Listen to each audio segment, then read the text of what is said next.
Salut à tous, aujourd'hui on se retrouve pour une nouvelle vidéo, du coup c'est la troisième séance que je vlog, toujours sur mon bloc 2 de ma préparation pour les championnats de Belgique de street curl. Et aujourd'hui je vais vous présenter ma séance du samedi, qui est du coup la séance la plus importante de ma semaine, étant donné que j'ai organisé ma semaine de façon à me calquer sur la date des championnats de Belgique. Vu que ce sera un samedi, j'ai fait de mon samedi ma séance principale.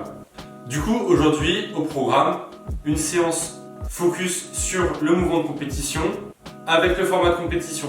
Je vais donc réaliser un ramp-up où l'objectif est d'augmenter la charge au fur et à mesure des séries tout en réalisant des singles, du coup une répétition à chaque fois.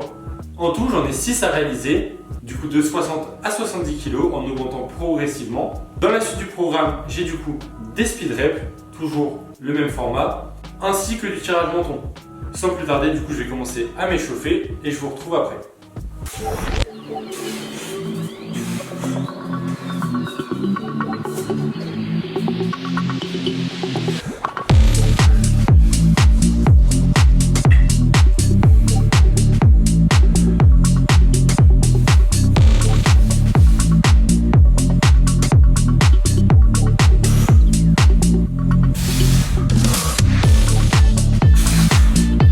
Au niveau des charges pour le ramp-up, ce que je vais faire, c'est que je vais commencer à 60 kg, monter de 2,5 en 2,5 jusqu'à arriver à 67,5. Ensuite, je vais réaliser un single à 69 kg, puis un à 70 kg.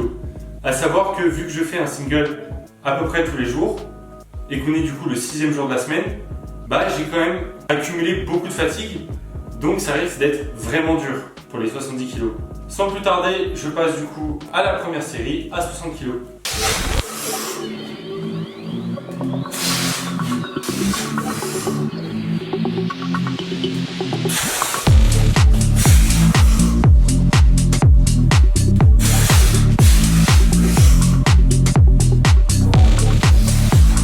Bon, du coup je viens de faire 67,5 qui passe vraiment dur.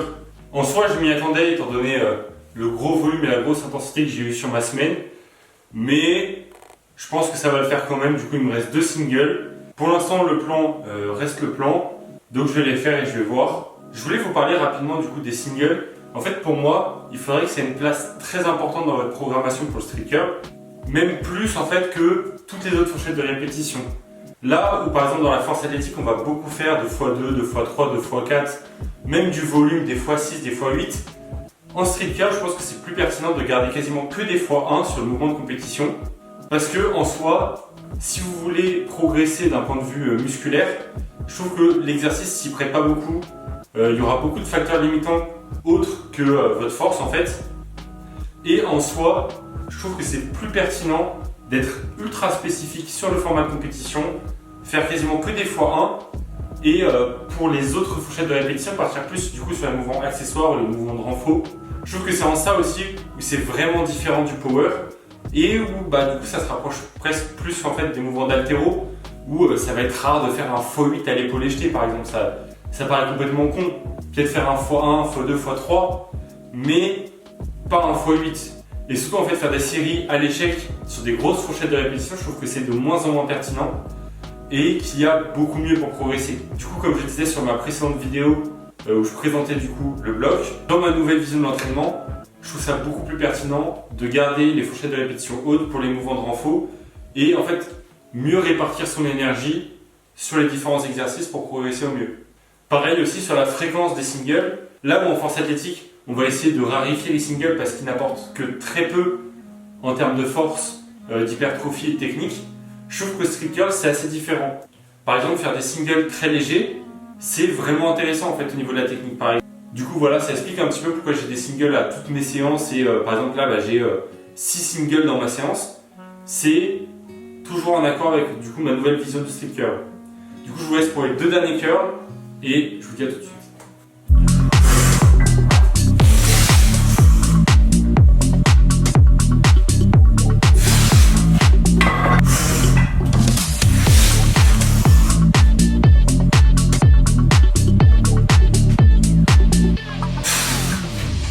Bon, du coup j'ai fini les singles, ça s'est bien passé. Franchement je pensais pas que la 70 allait passer tout court. Mais en vrai ça passe. Surtout je commence à avoir une légère gêne au niveau de l'avant d'épaule en fait. Ça c'est juste normal en vrai quand on s'entraîne beaucoup, notamment proche des compétitions, d'avoir des petits gains qui arrivent. Pour l'instant, j'y prête pas plus d'attention que ça, surtout que c'est récent, c'est juste aujourd'hui où j'ai une petite gêne. Alors qu'en plus j'ai bench tout à l'heure, j'ai fait du bench halter tout à l'heure.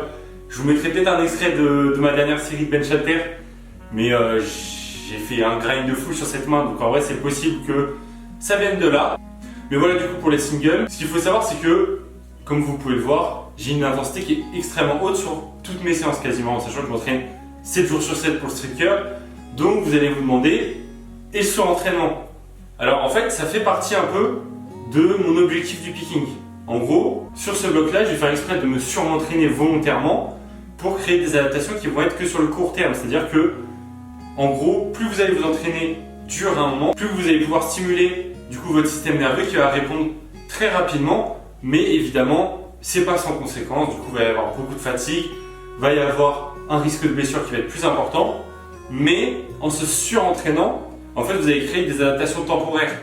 Et l'idée, c'est que là, sur les 3 prochaines semaines, je crée des adaptations temporaires et que du coup, à travers le bloc d'après, du coup mon 3e bloc pour la préparation, je réduise drastiquement ma fréquence et mon volume et j'augmente beaucoup plus encore mon nombre de singles, mon intensité, mais sur beaucoup moins de jours d'entraînement du coup.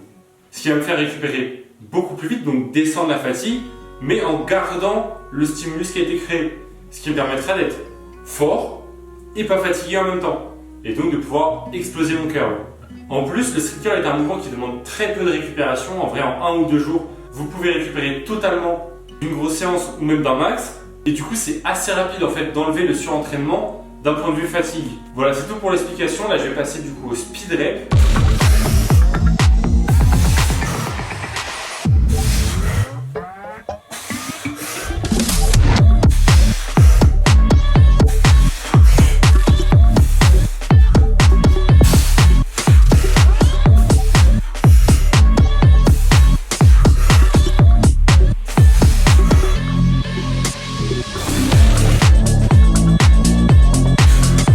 Là du coup j'ai fini les speed reps, je vais passer au dernier exercice qui est du coup du tirage menton. D'ailleurs n'hésitez pas à me dire si jamais vous avez des idées pour d'autres prochaines vidéos, si jamais vous avez des idées de format, des idées de quoi que ce soit en fait qui pourraient être intéressant à faire, même si jamais vous avez des retours par rapport aux vidéos sur la qualité et tout, si jamais vous avez des choses à améliorer, je veux bien que vous me les dites comme ça, je pourrais m'améliorer et pourrais sortir des choses plus intéressantes. Donc voilà, c'est tout pour cet exercice. Là je vais passer au tirage menton.